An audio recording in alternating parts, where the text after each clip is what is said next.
see all the greatness I possess, endless possibilities.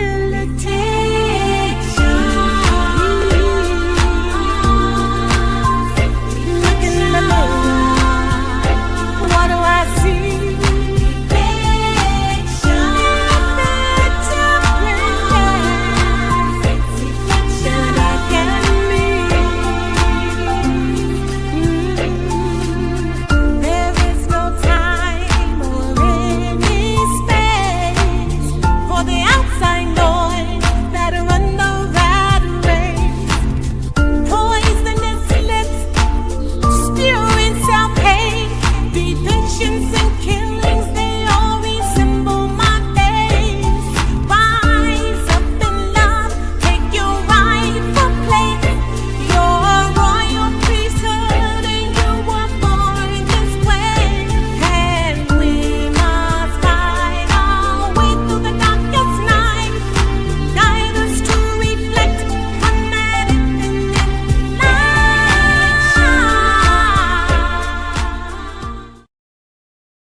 Welcome. Another Tuesday. I always look forward to it. I trust that you do too. Welcome to the Seek Elevation Experience with yours truly, Attorney Alakisha. Yes, I am an attorney, but I may not be yours. So anytime if I talk about any legal information, it is to give you gems to continue to dig deeper and make it shine even brighter. But right here, we talk about real issues with real people, and we have real conversations that take center stage because we know that change doesn't happen in silence or isolation. Both have their place in space, but change doesn't happen staying there. So here on the Seek Elevation Experience, whether it's from sports and entertainment to business and community, we elevate voices that need to be heard. And I do my due diligence in identifying individuals to grace the stage, to have their voice amplified, elevated. Why? So you can elevate. So please feel free to engage. You don't have to just listen, engage, ask your questions if you have them, but most importantly, connect with those individuals that I bring on the stage, because you never know where your next breakthrough is at, and vice versa. So we don't just talk here. You can, go to podcasts. Everyone has their different reasons and space, some just to talk. But here I want to empower, to inspire, and to change, to challenge the status quo. And what are we talking about today, Alakisha? What are we talking about? Unmuted impact. Cutting through the noise to help mission-driven voices be seen, heard, and shared. And I have someone on who is very credentialed in that. So I'm excited. This person has had over 2 decades of experience doing this, especially for purpose-driven organizations, but in general. But I'll get more into that in the introduction. I just want you to sit back, relax, tune in, and know that in this segment, as we sit down with this amazing social media strategist with, like I said, over 20 years experience, that this person has a mission, a passion to help organizations stop being overlooked and start being heard.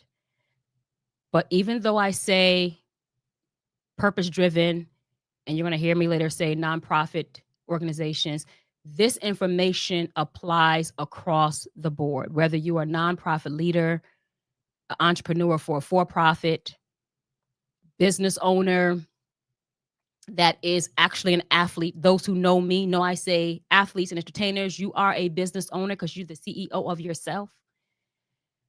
These conversations that we have, in particular this one, will challenge how you think about visibility, how you think about influence, and the real strategy behind making your message matter. We have too many clones. I know we're moving towards AI and robots, but we are human.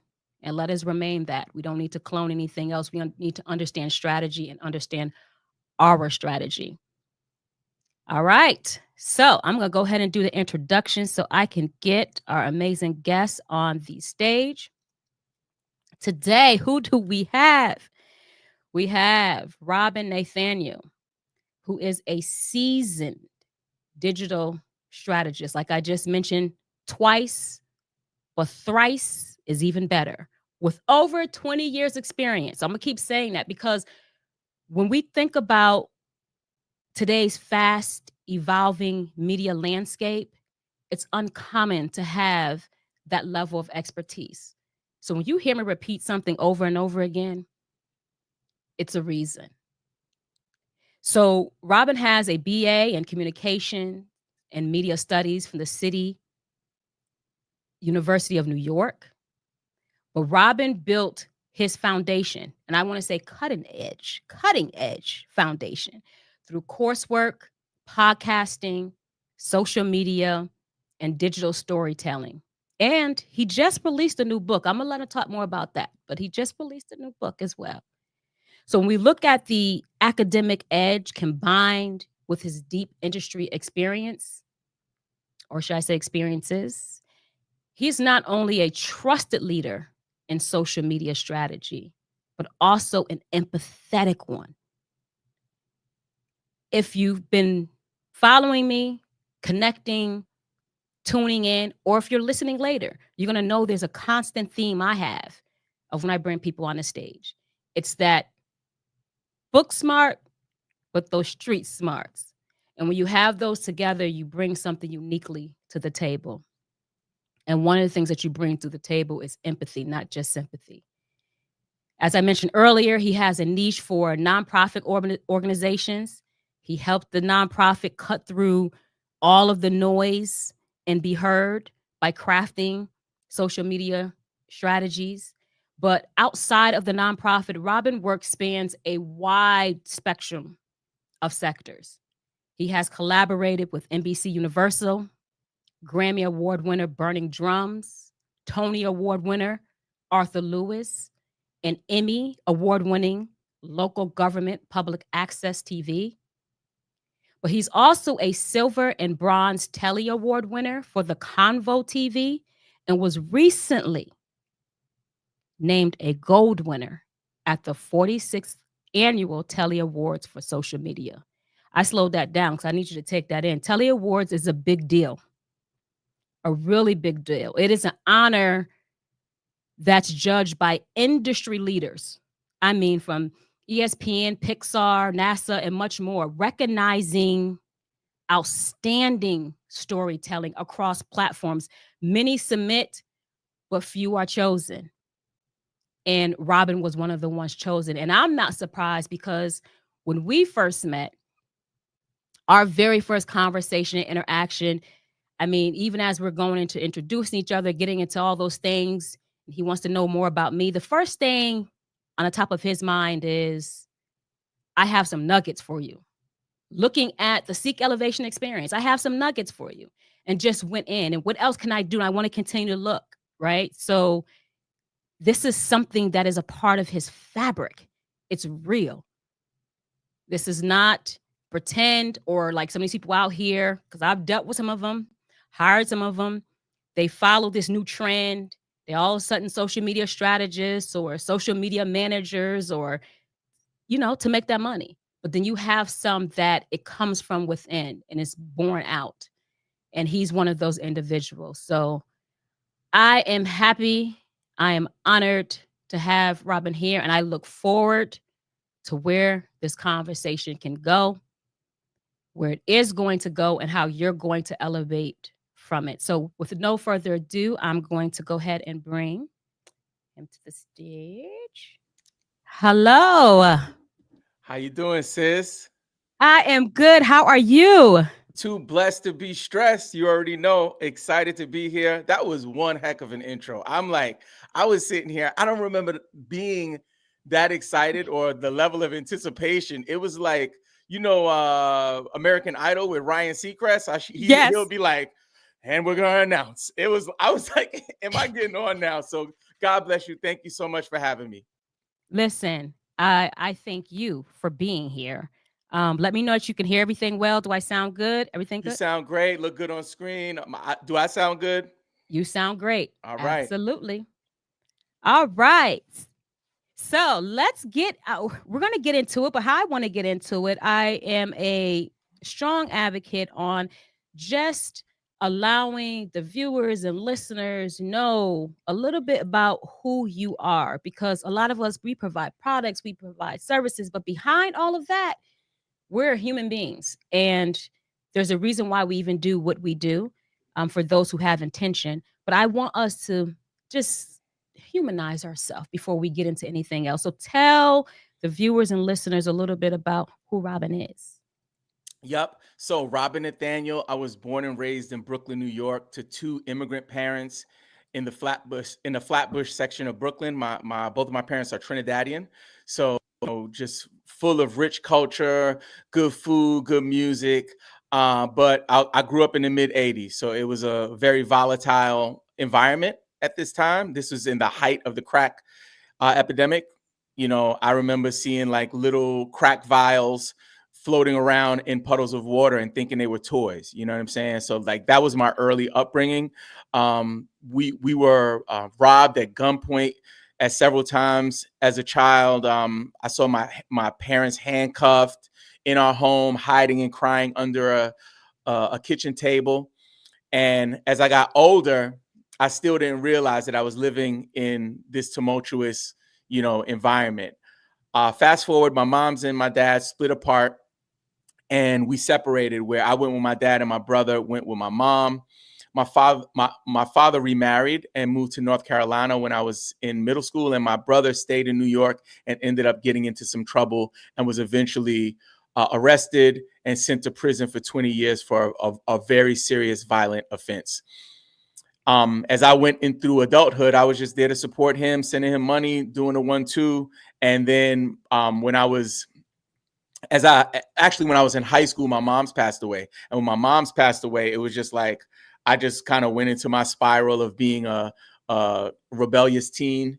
And as I went into adulthood, I figured like I have to kind of get my stuff together so I could be there for my brother. So I was a musician early in my career, and that's one of the reasons I believe now I'm a speaker and I'm all about creating, brand identity and helping organizations get growth. But at that time, I didn't know it. And when my first child was born, I figured I would have to like get a real job and stop like gallivanting across the world. And that's when I went into the nonprofit sector. I started off as a group leader for summer camp and ended up moving up to second in command at one of the largest nonprofits in the country, huge branch of the YMCA, close to the United Nations, about a $23 million budget. And I was like one of the people being primed to run that place one day. And then the pandemic hit. And when the pandemic hit, me and my wife took our kids out of New York and we moved down to beautiful Atlanta, Georgia. And I rebranded, and pivoted into my marketing career, something I had been doing behind the scenes independently, but it wasn't my main thing. It was always something that I did for organizations on the side while I had other jobs. And this was the first time in my career that I leaned into it. And since then, God has just been blessing me with opportunity after opportunity. Awesome. Let me get my notebooks. I can already tell that I'm going to need to be taking some notes here to go back. First of all, I do want to go back because I want those who are listening and watching. There is a TEDx talk that Robin gave, and he touched a little bit about his background. But let me tell you, as I sat and I listened to that talk and held back tears and the frog in my throat. So you gave you the very high level of the background, but I encourage you to go listen to that talk. Robin, can you please say what the talk is one more time? Yeah, why we should consider our last words to someone. In all honesty, just a side note, I'm like a YouTube strategist, right? I worked at vidIQ for a while. Like, this is my jam. I had a different title for it, and TEDx changed my title. So the title, it still works for me. That's what the universe and God and it was supposed to be. But I did have another title for it. So hopefully I'll do another talk in the future and get to keep my title.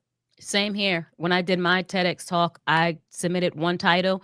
They kept some of it, but it was not exact. It was a splice. They just kept deconstructing social engineering, that piece. But then they changed it to how they want to change it. They And do it. I heard that too. And I was like, oh, come I on. was But like, that's not the title I gave. At least you kept the core of deconstruction, social engineering, the core of what I wanted, but that was not the title I submitted, that we practiced, that we did everything. And I plan on doing another TEDx talk too. So I do know that there may be a chance that they change the title. But as long as we deliver that message, and that message you gave was amazing, because although you talked about, the mom, brother, and everything, you really was talking about even within your sync method. And I'm not going to get deep into it because I'll let you, because I don't know if you're going to touch it.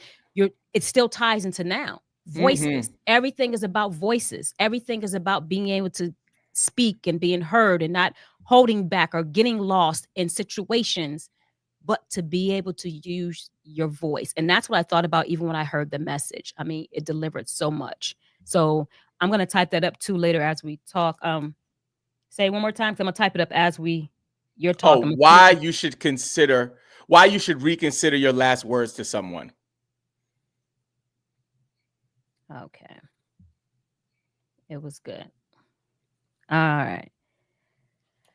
I just had to go back just to that. All So good. sound like earlier from what you just gave the rundown. Again, it was about navigating your voice. So am I hearing that when you was doing this before independently, everything that you was doing, was it somehow tied to amplifying voices in some particular type of way? Yep. So I started my career in social back when MySpace launched. Oh, So yes. Remember yeah, so MySpace? there were a couple of platforms before MySpace, like Friendsters and 6 Degrees. I wasn't really on those. And to be quite honest, I probably had an email address probably for 2 years by the time MySpace came out. So I was pretty new to the internet as a whole. I was a bit resistant to it for a while, and then finally this thing came along that I really liked. And when I jumped on MySpace, I didn't know that I was pioneering social media, leadership. I didn't know that. I was just like in the Wild West with everybody else. You remember it? It was like, Yes. it was crazy. It was like Yes. the things that was popping up on people's top 8 and like that whole vibe. But what I did was I used the platform to connect people from different parts of the world in the name of my music career. So at the time I was working for a company, or working with a company, I should say, called End of the Week. And I was their first ever MC Challenge winner. So I won this competition in New York City back in 2000. And I told the organizers, I said, yo, I want to be a part of this and I want to take this across the world. Are you down? They was like, all right, whatever, do what you want to do. So I ended up taking a book bag full of CDs and a suitcase full of clothes, and I moved to Europe. I was like, I'm just gonna go and do this thing. Which saying it out loud sounds crazy, right? But I did this thing where I was like, I believe in something so much that I wanted to do it. When MySpace launched, it gave me the vehicle to spread the message. So I would message organizers would message me, promoters, other artists, and we ended up building this international network using social media. So I would help artists get shows. I had become like a social media marketer, but I didn't know that was even a term. Thing. Right. So helping bands grow on MySpace was my introduction to social media. But since then, End of the Week is now in over 15 nations. We have international world finals. We just had one in Uganda in 2025, where we bring winners from their countries and let them rap in their native tongue with multilingual judges. It's insane. It's been featured on BET, MTV, been on all kinds of different platforms over the years. It's been 20 years now, but that was my introduction to helping people and serving through social media. But what made you, like you said, you didn't even know it was a thing. This is just them say, hey, I want to do this. And you reached out, can I do this? And you was doing, I mean, what made you though? What was that spark in you, or that interest that drove you there? Like what pushed you that this is an interest to me? This is something I feel in me to do. What I found is that regardless of what the shared interest is, right? Regardless of the shared interest. Let's say it's fantasy basketball. That's another thing I really love and care about. NBA fantasy basketball. It's very niche, very specific, but it's something that I really love. Regardless of the shared interest, what I found is the passion, the purpose, the reason for me wanting to do the thing is because I get to bring the people together in the name of the shared interest. So in that season of my life, it was music. It was hip hop. I was like planting flags. I would literally like pull up to a city, like for example, Berlin. I landed in Berlin. Who's the guy who writes for this magazine? Let me message them. Go, get a meeting. Before you know it, within a month, we would have a venue booked and we would be doing a show. You know what I'm saying? And that was kind of my introduction to it using social. But social is just the vehicle. The message is what is the driver. That's the gas. That's the thing that really fuels me to do what I do. So if it's social media today, it might be something else tomorrow. Right. But at the core of it, it's finding folks who have shared interests, specifically that are aligned with my personal values, right? So I don't go around banging for people that are doing crazy negative stuff. So if it's something that's positive that we can all connect on, then the shared interest is what fuels me. Absolutely. And the shared interest there, like you said, you was into music and were, and so musicians, but then again, you wanted to amplify, you wanted to connect. So that's something that's just innate in you, is that you want that, that's your intention. And then how you achieve that intention is just looks different right now. I wholeheartedly agree with you on that. That can transform how we do what we do, but it's the core of what we want to actually do. So in you doing that, you started back there, MySpace. There's no blueprint, like you said, because there's already no term for it. There's no blueprint. You're just doing this. So what are some twists and turns, some obstacles, some things you had to learn that helped develop you today during that time? Yep. So as you know, social media changed over the years, right? So very quickly, we talked about 6 Degrees, we talked about Friendster, MySpace came along, and just like the predecessors to that platform, it eventually died as well. And that's when the dominant species, if you will, arrived, which was Facebook, now Meta. And when Facebook came out, I don't know if you remember this, Elakeisha, but you had to have a college email address. You had to have a college email address to actually get a Facebook account. So at the time, my little brother, Vinyl Richie, this is before they went public and was big. This is when they were a bunch of guys operating out of a Harvard dorm, right? So my brother, Vinyl Richie, he's a DJ. Big shout out to him. He had Facebook, and he was like, "Oh, you still on MySpace?" He was like, "My guy, like, what are you doing with your life?" I was like, "What is that?" He's like, "Nah, you can't do that, player. You got to get you're not in college, right?" And I was like, "What?" So there was this like, I don't know if you remember when Clubhouse first came out. Do you remember Clubhouse? Yes. Oh, You had to get invited to it. You had to get invited. You had to, and you had to have iPhone. Because it wasn't Android at first. You had to be invited or at least have some type of Apple product. So whether it's iPad, iPhone. Yes, absolutely. So Facebook created this exclusive VIP experience early on in their beginning, which I think, if you think about the big picture of where they ended up, I think that was huge because no one was doing that. Everybody wanted you to get on that platform. It was like, sign up, where they were like, no, you can't sign up unless you're a kid in college. So I think that was one step. And then from there, once the platform started coming out, whether it was Instagram, YouTube, I was just always nimble, able to jump on a platform and learn it quickly and then try to leverage it for what I was working on and at the time was music. When I realized that I could build my business around social and marketing is when TikTok came out TikTok blew up, I should say, in 2020. And I had some videos go viral, millions of views, and people kept coming up to me like, "Robin, how did you do that?" While I was trying to sell them music production at the time, I was like, wait a minute, maybe this is not what I need to be serving them. It's not music that they need this. And that's when I really leaned into my career, and again, eventually led me to be an award-winning social media strategist, which is insane for me to even say out loud. But your intro helps me to put it into perspective, because sometimes you look at yourself and you're like, you don't look at accolades as like something you carry with you. But now I'm realizing that wherever I go, that stuff follows me, and I'm proud of it. It follows you, but it also precedes you. And sometimes when you're living in it, we don't catch it, right? We don't pick up what's being put down because we're in it. And sometimes you sit back and be like, oh, wait, yeah, that's all me. That's what I'm doing. And so, yeah, sometimes we pause and we get to see it. So you got a chance to navigate, like I said, this ever changing landscape. You're touching each of them. And in doing that, your understanding is almost like learning different languages, right? So it's almost like if I'm going to be a world traveler and I need to go learn how to speak Spanish and then French, and then like you're literally navigating different languages because they're all different, right? Mhm.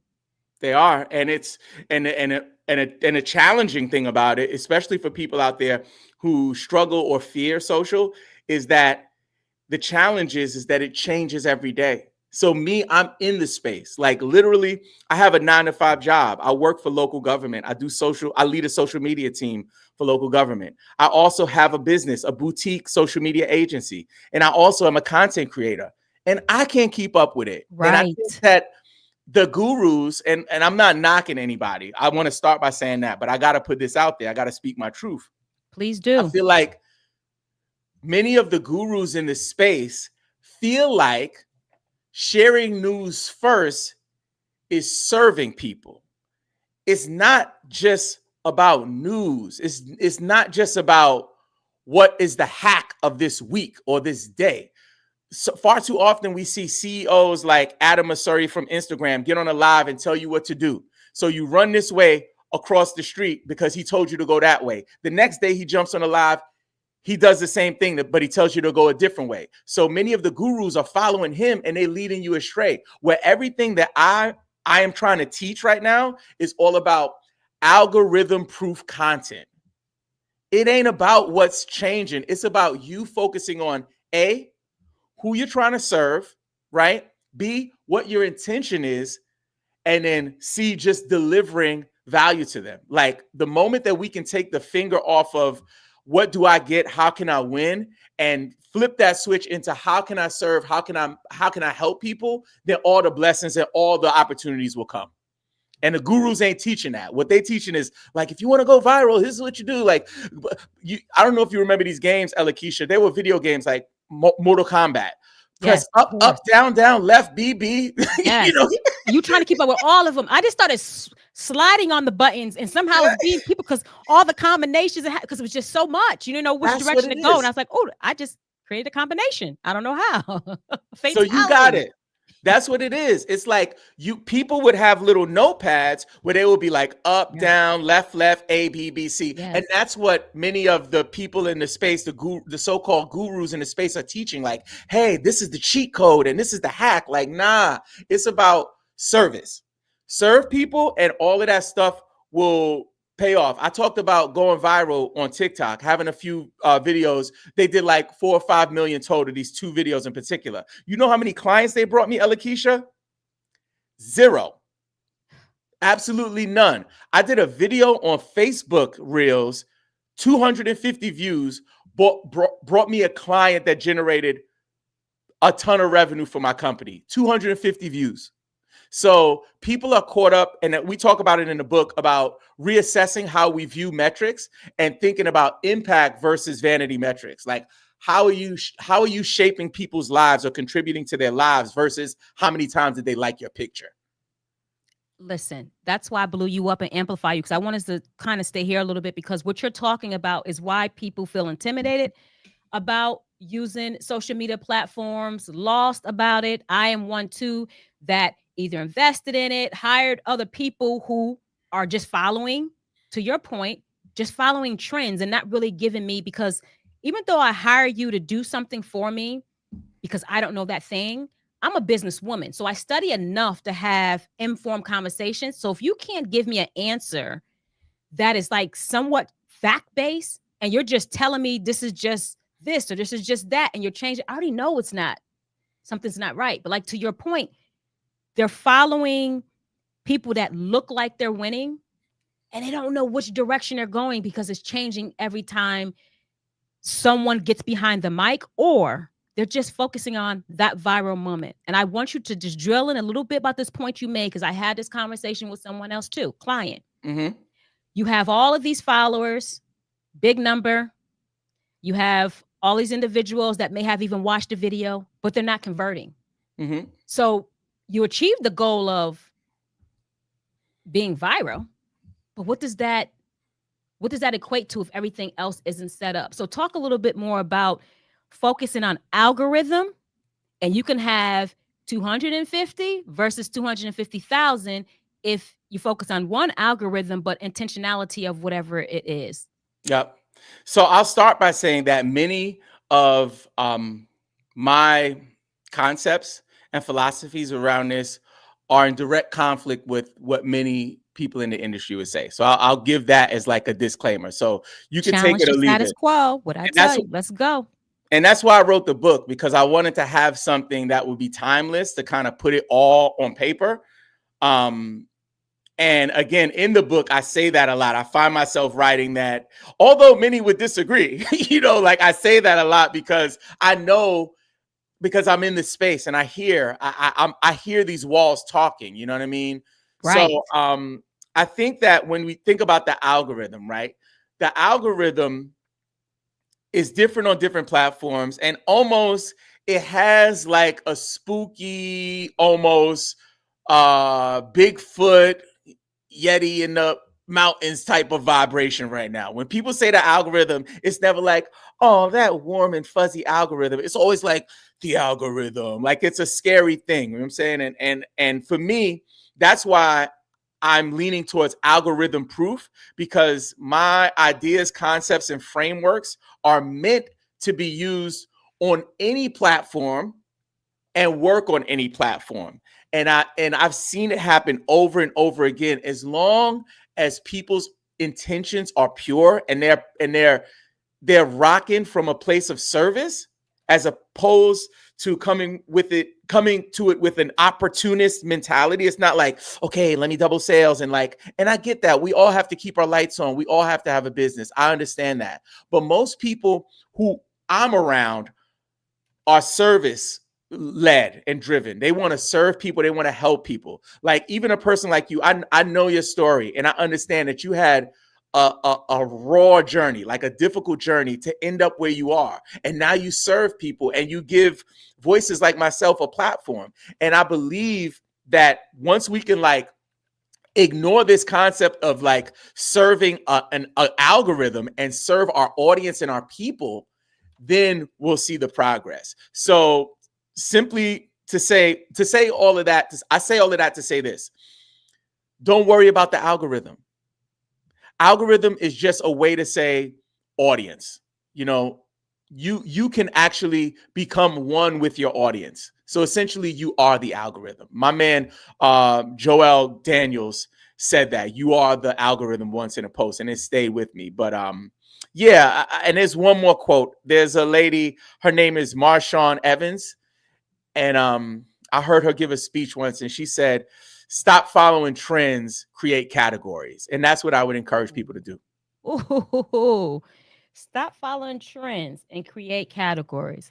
See, I mean, and what you're speaking now is to the point of we can get some stuff from the outside, but we have to take some things and have to process them ourselves and be, just informed and intelligent about it, because there's so many people that's running you all over the place just for you to drop them a dime. But the stuff that you're saying is fact-based. Like if we just go back to the basics of anything, just go back to the basis of why we do what we do, go back to the basis of humanity. Those things you're pointing out are put right back into why you do what you do, the business of it. So like you said, not chasing just algorithms, chasing how to serve. And if you find out how to do that correctly and speak that correctly, and however you're serving, whatever means you're doing it, it's going to also follow an algorithm with having some tidbits on what you need to do. Because there are some things of how you need to say it or what you need to do to kind of land on those different algorithms and different platforms a little bit, correct? Yes, there are technical aspects to all of this too. So I won't discount that. However, I believe that people put too much of their bandwidth into that, as opposed to putting bandwidth into who am I serving, right? What are the results that they need? and being intentional with how you deliver information, content, however you want to frame it to them so they can get to that result. So that's what I don't want people tinkering over hashtags. I think like where we are in 2025, if you spending more than 5 or 10 minutes on hashtags, I think you're wasting time. I think what you need to think about is, what are the pain points of this person that I'm trying to serve? What's their name? Where do they live? You know what I'm saying? Like, what's keeping them up at night? And how can I provide a solution for that? And that's revolutionary thinking in a lot of ways, because people are thinking about their own pain points. And I find that, again, this is just my journey, right? I found that when I stopped looking inward and started looking outward towards others, you know what I mean? The opportunities came faster than I could even imagine. You know what I mean? Like, I'm sitting here with you, Alakisha, and this is an honor for me. You know, I'm on pace right now to try to get on about 63 podcasts before the end of the year. You know what I'm saying? Already booked. I just got to show up and they got to not cancel, right? And but that's not even about me having an accolade that I did 60 podcasts. It's about me saying, you know how many people I can reach? I could Absolutely. probably 250,000 people, according to the statistics that I'm adding up, according to your monthly listenership, their monthly listenership, like 250,000 people I could impact with my voice. And that's a huge honor. So I'm serving. I'm not here like, hey, like, what can I get? I'm here thinking about, how can I help to simplify this scary monster in the mountains, the algorithm, and help people impact the people that they were born to serve. And not even just now, just you getting on all of those platforms and the real estate that builds for future listeners, especially like your book says, in the AI era. We're going to continue to move towards that direction. So it's relevant now, but imagine how it continues to grow. What you do, the seeds you're planting, how you're going to have so many trees all over this world from what you're doing right now. I mean, because artificial intelligence has always been here, but we're continued, just like we talked about social media, we're continued to morph into other levels of it and expand all the way out. And we need educators to bring us all the way back in. All right. So how did you start focusing on, what was your thing of saying, okay, I want to start helping nonprofit organizations? What was it about them that you seen that the noise would drown them out possibly a lot more than any other sector? Yep. So there's a few reasons. I'll start by saying that my career started in the nonprofit sector. So I have a really big part of my heart that's committed to nonprofit organizations, because if it wasn't for the nonprofit organization that gave me an opportunity as a part-time employee with no college degree and a baby on the way, right, and was flexible with me to allow me to travel to Europe and go do all of the stuff that I was talking about, and then come home to a job, right, to help me to grow as a professional and become a leader in their organization, I wouldn't be here. So I always give a shout out to the YMCA of Greater New York, specifically the Vanderbilt branch, people like Lauren Barr, people like Lisa Garcia, Anita Harvey, Loretta Trippiani, Mel C. These people are folks who poured into me before I had the degree, before I was a social media communications guy, right? So that was one reason. The other reason was I audited my client base. I was like, wait a minute, like this is a routine. It's like I'm meeting nonprofits because I work with nonprofits, because I have a nonprofit lens. But I think what separated me was the fact that I have worked in every sector. So I started my career in nonprofit leadership, where I did some social and marketing, obviously, in that leadership role. But then I became a marketer for a private company, right? And then I worked for another private company doing social. And then I ended up at, a local government agency in the public sector. So like, to have 20 years of experience and to have worked in every single sector, it gives me a unique lens on social. So I believe that unique skill set is also one of the reasons why I pour into nonprofits, because when they get somebody, the person is like, oh, I'll make your Canva graphics and I'll upload them for you. Here's the price. Where I'm like, no. Who are we serving? What's the mission? Let's really unpack it. And for that reason, I'm committed to working with them, although I do work with for-profit organizations as well. So it was really from the inside out. Again, everything you're talking about is from the inside out. This is one who were there for nonprofit was there for you as a base. But inside of that, them being there for you, you also were able to audit and see things directly. What are some of the biggest things that you're seeing for when you think about nonprofits when they're trying to make themselves more visible? I mean, first of all, it's hard already to make themselves visible offline, let alone visibility online. But what are some of the things that you've seen, their struggles, mistakes, or what have you, with trying to build visibility online? There's a couple of things that come to mind. The first thing is not prioritizing digital and social. Many of the nonprofits that I work with are larger nonprofits. They have a few $1 million in the budget. So they have like marketing lines in their budget and stuff like that. But there's a whole group of nonprofits that I try to serve with free content that they don't dedicate any resources to social or digital.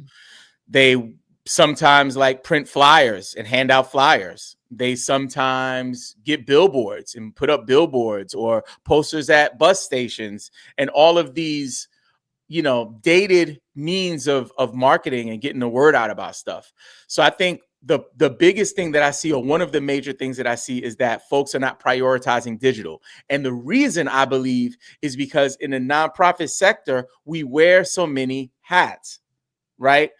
Unlike a huge company like, AT&T or IBM or something like that, where you have the person who does the job, their coordinator, their assistant, and their intern, right? Where in the nonprofit sector, it's like the CEO is also the CFO, and the COO, and he might have like, an assistant or an intern or something like that. So I think being aware of their resources and allocating them to areas that should be a priority right now. And if you are in a leadership position and you are like putting off this thing because of whatever fear you have around it, or if you don't believe it's a priority, whatever your reason is, this is a call to arms.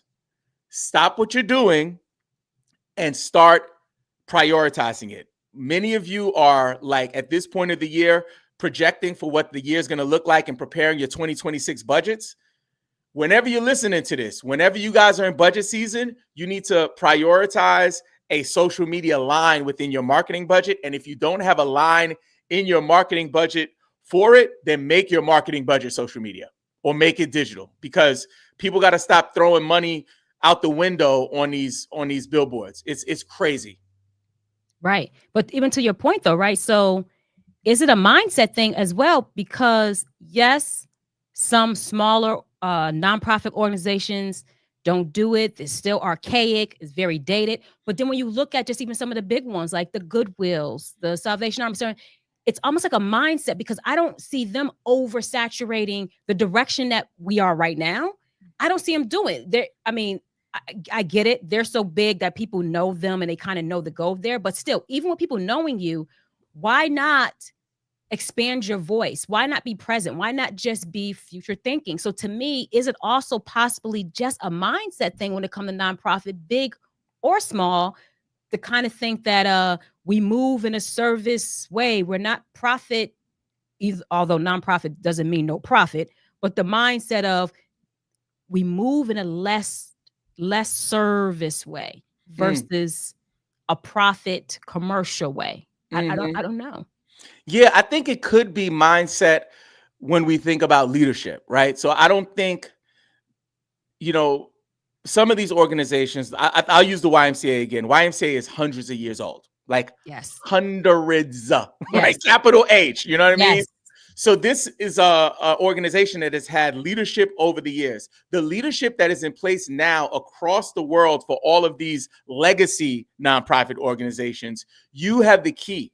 You have the key to the future, to the expansion of your organizations. And I believe that the more than mindset, Elakeisha, I believe that it's almost a conforming mindset. It's like, hey, over the last 10 years, we've had incremental growth with our donations, with our revenue that we generate from our services.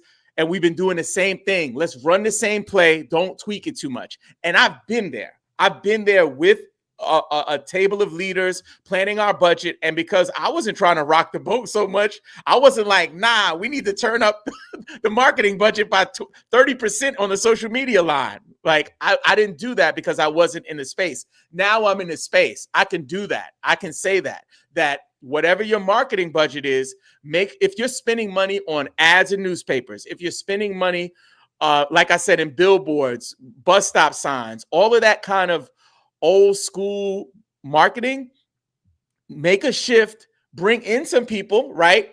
It doesn't have to be me, but bring somebody in maybe for a consultation, let them look at your resources and you'll see the results, because unlike those other mediums that I talked about, you can actually track the results with social, especially if you're investing in paid advertisement. That's a good point. So those who need to go back and look at a segment we had about data, this ties in together. I mean, data, it's a story. It tells you everything. Data points tell you everything you need to know for now, the past, and where you're going in the future. And so if you have a platform such as social media, you can get those data points. So we talked about some opportunities that's possibly there. Forward think about this, because some going to say, oh, there's challenges or whatever. What challenges possibly can nonprofit organizations be facing as they're looking at using social media platforms? The biggest challenge, or one of the biggest challenges, I should say, is bandwidth. Like I said earlier, many nonprofit leaders are wearing multiple hats. Yeah. So your marketing person is also your, lead fundraiser, and your communications director, and they wear all of those hats. So one thing that I have recommended to people is to do a bandwidth audit. Look at your key players around the table and find out what they're doing with their days, and like, are we making the best use of our bandwidth? And I think once you can kind of crack the code on who the person is, take some stuff off of their plate, right? Because in the nonprofit sector, we often just keep on piling the stuff, and you get another thing, and here, do another thing, especially if you do it well. And that happens in the private sector as well, but especially in the nonprofit world, if you do something well, let's give you more. You can do that well too. Let's give them another thing. I think we need to pump the brakes on that. Let the people do what they were hired to do and pull something off their plate to create the bandwidth to prioritize social. Is there, since you're nonprofit, especially if you're federal 501c3 and all that, are there any type of grants that they can possibly be looking at any way to allocate a line item towards marketing or what have you? Because I don't think a lot of them probably even think about, as I try to go for grants or raise money or get funds, it's always for these other things that you're generally used to. But what about allocating line items to bring in people such as yourself to allocate for those things? Is that possible for nonprofit organizations to do? I love that you said that. You talked about nuggets earlier. That was a nugget right there. So there is a grant, right? I know that Google has one that you can write for. I believe, Elakeisha, they give you $10,000 a month for ad spend on Google platforms.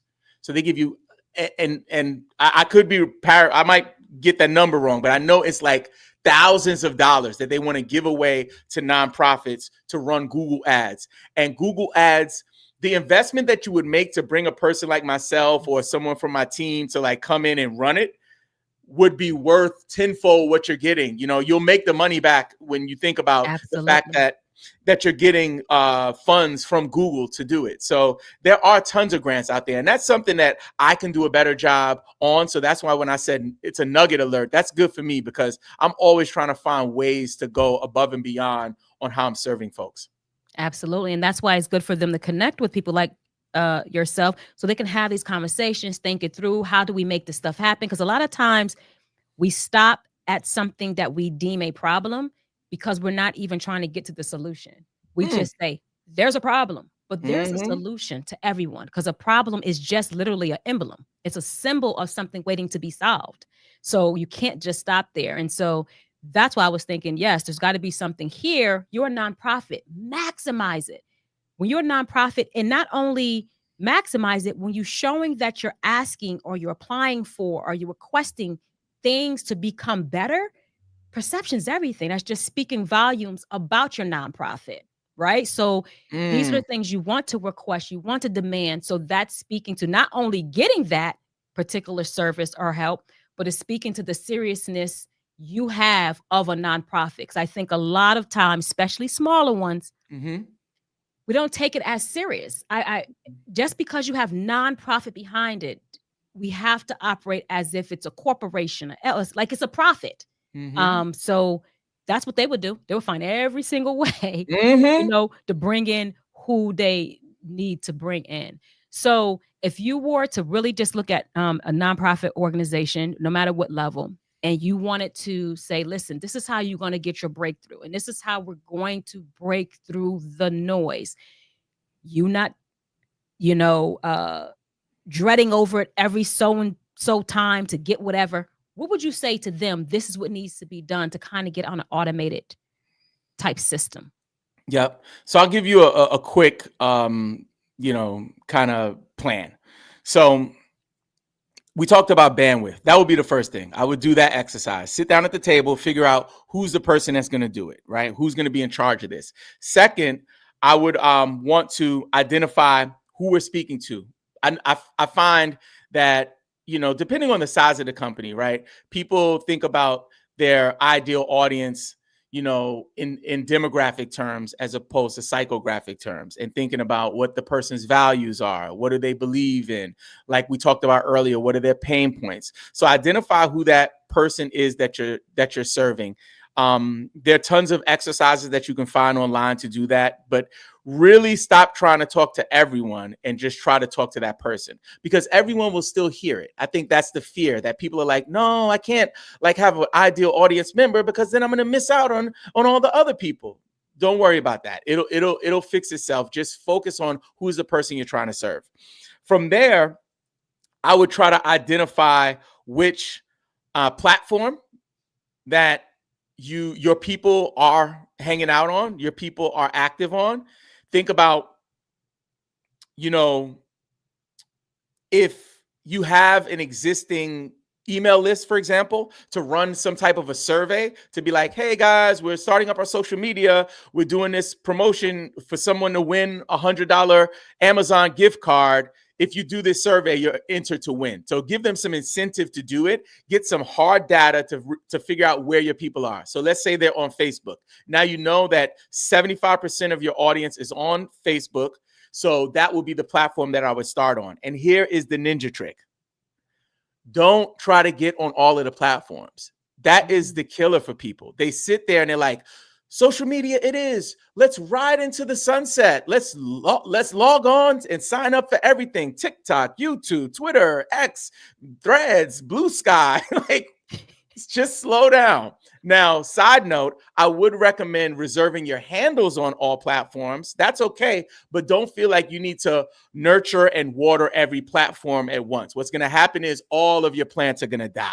What you want to do is just water the main platform, which in this scenario would be Facebook, right?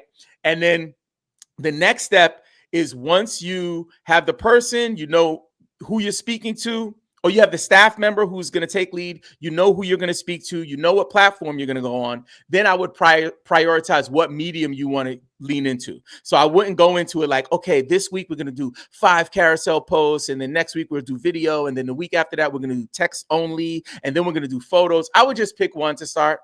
Let it run it for like 6 months. Like, you don't need to get too elaborate. If you have someone on the team or a resource that could help you to diversify the content early, where let's say you did video and pictures, that's okay, but don't feel like you need to do everything. Once you prioritize the medium that you're going to use, then I would just let it rip for at least 6 months. After 6 months, review the data, see what worked. If you saw that all of the videos you did tanked, but the one infographic that you did describing an important stat in your area of expertise hit, then maybe we need to do more of those. And that's just a quick and dirty start to how you can kick off on social media. And that's called strategy. No, I like what you just said as far as this is what we say, ladies and gentlemen, challenging the status quo. And I know so many people are so desperate on, getting a breakthrough because it could wear you down and you're just trying to figure it all out and you're just trying to go. But I love what you're saying now. And that's why I magnified you, because you're really challenging the status quo that I believe can completely help individuals. Because the number one thing you hear, outside of the stuff you said earlier, as far as go viral, if you ain't doing this, if you ain't going viral, is get on all of them, jump on all of them. If if you're not on all of them, you're not doing it right, because it is overwhelming. Like I couldn't even add TikTok to my thing. I said, listen, I'm already trying to do this, and then I had to hire someone in to focus on that, because it is a lot, and then it could take you away from the very thing why you even trying to get on there anyway, which is to serve through your product and or service. Now you turn to I don't know what you turn into, a machine that's trying to maximize all these social media platforms, get all these engagements for everybody else that own this social media platform. But we ain't gonna get all into that. But I like what you said. Focus on something, master it. That's business 101, right? Because that's what we apply to when you talk about a business. It says, even if I have, like myself, right? I have so many different niches, but certain things I have to just put all this into here, because when that hits, then everything else can continue to, it's a trajectory for everything else. So if you focus on a platform or two and master that, then people are following you to other platforms too. That's correct? I mean, you could reverse engineer it. Absolutely. And I think, when it comes to being on multiple platforms, there are ways, right, to simplify it if you use social media management tools like, Buffer, Agorapulse, stuff like that. So you can do it easily. However, what I'm trying to do, right, in my work, this is me doing like academic research. I'm nerding out over this stuff. I'm reading books, writing reports on this stuff. And what I find is that there's a piece of this that at the end of the day is still creativity. There's a piece of this that should bring you some form of joy. And if you find yourself checking boxes, it might not be the thing to do. And that's what I want people to avoid. And don't get me wrong, I leverage social media management tools at work every single day. Like I use them every single day. But what I'm saying is, if you're starting something new, you don't want to jump into it just checking boxes. Okay, I scheduled all the content out for 30 days. Done. Let me walk away. Like it can't be that. What you want to do is create a deeper human connection with your audience. That part, you know what I mean? And that intention before you even jump into the ring. Like, like my intention is to serve them and make them feel like this and take this action so they can live better lives, or whatever your mission or purpose is. And that's how we actually get intentional engagement. Because sometimes if we go the other approach, we may get all the things that they say we'll get. Like I mentioned earlier, we may get the numbers, but we don't have like that intentional engagement that is high probability of conversion, right? A high probability. Because I would rather, if I have individuals that are connecting to me, I would rather have 5 people that connects with me and it converts in whatever manner. It's converting to something that manifests from what it wasn't, than to have 500 people just have eyes on me.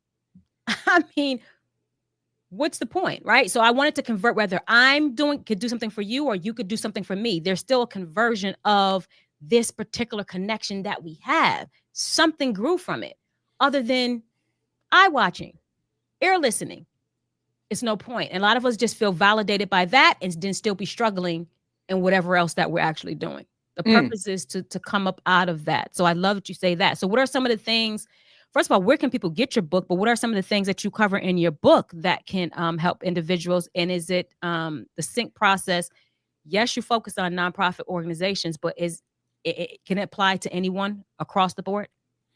Yep. So to get the book, the easiest way is I give stuff away. I'm always out here. I'm like Santa Claus out here. So I have a thing that I'm calling the Social Media Sync Bundle. If you visit landthetalk.com, landthetalk.com, spell that way, landthetalk.com. I give you 2 free ebooks around social media, as well as a checklist that you can use right now, a ready to use actionable checklist, as well as a free preview to my book. So I'll give them the intro, forward, as well as the first chapter. And there's also a link in that document on how, if you like that and you wanted to support and purchase the book. And also you'll be on my list. And then if you have questions, you can email me directly from there. So I'll give you a quick and dirty breakdown of the sync method. So this started from my TED Talk with in-person communication. And when I was thinking about writing the book, I was like, man, like that's the book too. And for so long I was like, no, I can't do it, because I said, nah, this is the book. So S is for simple, really going into your interactions on social and challenging yourself to make things easy to understand. Far too often online, people want to be the smartest person, the hypothesis of the hypotenuse of the hypothetical hydrogenous. Like, dude, And like, then you lost them. right? Like, you lost everybody, right? Yeah. One of the greatest compliments I ever got in my life, I was on a podcast with a lady named Chris Bradley, and she said, Robin, when you teach, you just make it so easy to understand, right? It wasn't, Robin, the editing on that video is amazing. Robin, that video went viral. It was like, you make things simple and easy to understand. And we're in an age where simplicity sometimes gets a bad rap. Sometimes easy to understand has a negative connotation. What part of the game is that? Like, we want people to be able to understand our messages so that way we can impact them. So S is for simple. Y is for yield to your intentions. I know we talked about intentions earlier. It's really about, before you put anything out, think about how you want people to feel. Think about how you want people to respond, and be intentional. How can you serve them? Don't just create to create with intention. N is for natural. You're an attorney, right? When we connected the first time, I felt like I was talking to my cousin, right? It was like, it was pure, it was real. There was not corporate speak. There wasn't any legal jargon. And I imagine there's times where you have to go into a space and you have to present like that. But when you're connecting with people you're trying to serve, I'm confident that that's how you show up, the same way you showed up for me, which I could cut through anything that was like not authentic, and it was pure authenticity. And that's what N is about. It's about turning off your corporate speak online. You don't need to like talk to them like you're talking to Jimmy in the conference room. Talk to them like it's your best friend. And that's the key. When you write, when you record, visualize the person that you care about the most and speak to them with that tone. Speak to them with that intention. And the last step is C, change it up. On social, like I talked about earlier, we get sent this way, we get sent that way. It's really important to be okay with testing and trying new stuff. If you've never written a long form article on LinkedIn, maybe you should try it. If you've never done short written content on X or Twitter, maybe you should try that. If you've never showed up on video, maybe test that out. C is really about experimenting and finding the vibe for you. And that is a quick and dirty breakdown of the sync method. I love that, especially the S, right?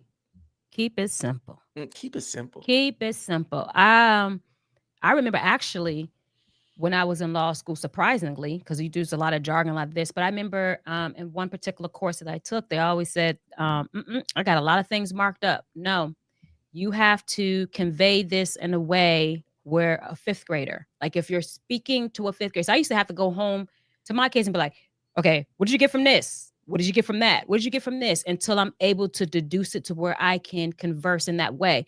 And then when you're able to do it both ways, that's where the power lies. We think a lot of times power lies in, like you said, speaking over people's head. Power lies in the very thing you just said, depending on what room I'm in. If I have to be in this room with you because you want to act a donkey and talk like that, I'm going to show you we can go. But if I'm sitting here and I need to just get results, then that's what we need to do. Speaking of which, you are a storyteller. All of us storytellers understand that. You're going to lose people. We're all storytellers. Whatever you're doing, whatever you're selling, providing, whatever, there's a story behind it. And you're going to lose people in storytelling if you're trying to sound a way to present yourself a certain way and they completely miss it. So I agree. I love that simple. And the yield is what again? Yield to Yield to your intentions. Yep. your intentions. Mm-hmm. So having your intentions of why you're doing what you do. Love it. That's You your got it. anchor, right? Mm-hmm. You yielding to that, meaning you focus on what that is. And I'm happy you said that, because now if we're talking about listening to so many people, Mm-hmm.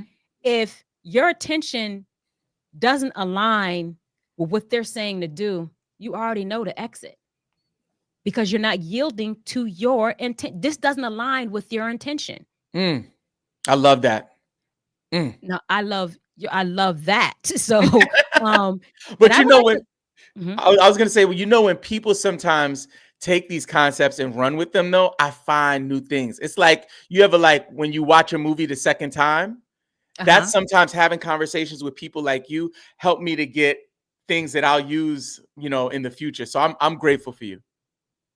Listen, grateful for you. And I want to sponsor some books too for individuals. We need to figure out something where I could sponsor some books and individuals get them. I wholeheartedly believe in the Santa and you gift, but I also believe in I will sponsor it where people could do something where it pulls something out of them and they're rewarded for that thing.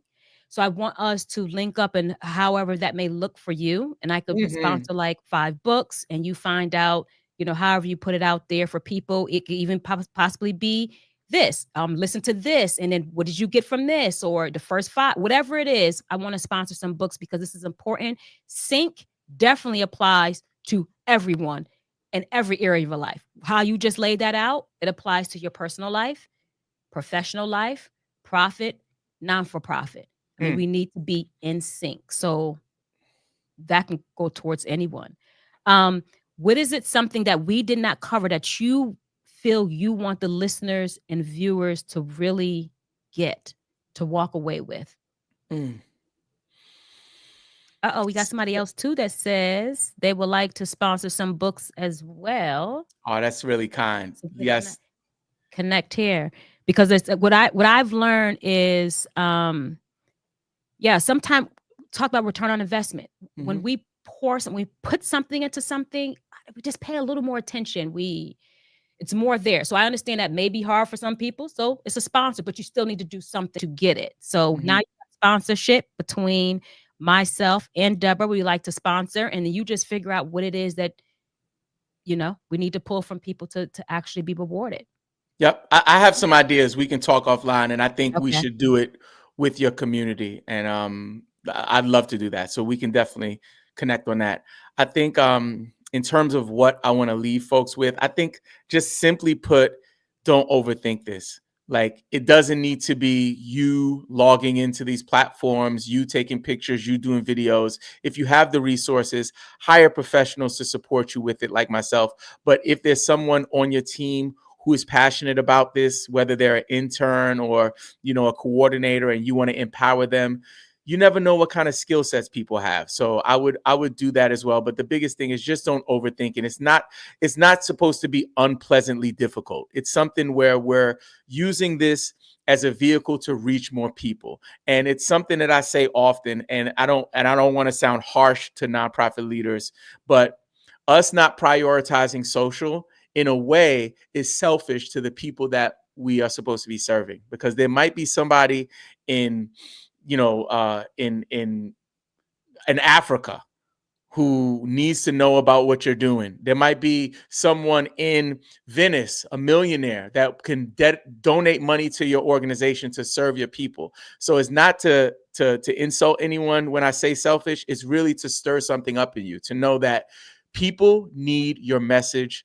People need your voice, and social media can be that vehicle to amplify your reach. And that's big. And especially like you said, and knowing your audience. Like, what if your audience have started gravitating towards social? And not just the archaic way. But again, I'm gonna have to put this one more time. Perception's everything. You being innovative in a space that is very archaic is already gonna help you be seen, heard, and shared amongst noise, because you're already being innovative. So you have to be seen. And it's okay when I tell people it doesn't matter how saturated something is. It doesn't matter because it's very unsaturated at the top. So how can you get to the top here? By just doing something so simple that's different and telling you exactly what that is. I love it. I love it. Where can they connect with you at? Because I believe I tell everyone who grace the stage, we don't just come on to engage. We don't just come on to listen. We're building a community here, and all the Seek Elevation alumni, all together. We're forever connected now. Reach out, but also the platform. Let them. How do you connect? How can they connect with you? The easiest way to get in contact with me is via email. If you go to landthetalk.com, when you get your free bundle, you'll also be on my mailing list. I respond to all of my emails. So just say, hey, I saw you on the show. Ask me any questions. And I'm super approachable, accessible, and I'm here to serve. So just send me an email once you sign up for landthetalk.com. If you want to follow me on social, on all platforms, my handle is Robin Marks. That's with 2 B's. So ROBBINMARX. If you want to follow me on social. I love it. So, like I said, this was short, sweet, and powerful. And if you're in a nonprofit sector and you're ready to move beyond just, I'm going to say really just posting, just billboarding, just flyering, just emailing, but if you wanted to move beyond all of that and start building real impact, if we get down to the nitty gritty of it, we say we are establishing nonprofits because we want to impact. That's what we say. We always say, I want to major impact. Well, impact has to spread. So we need to start really impacting online. Let this conversation right here be your turning point. Say, yes, Robin, I hear you.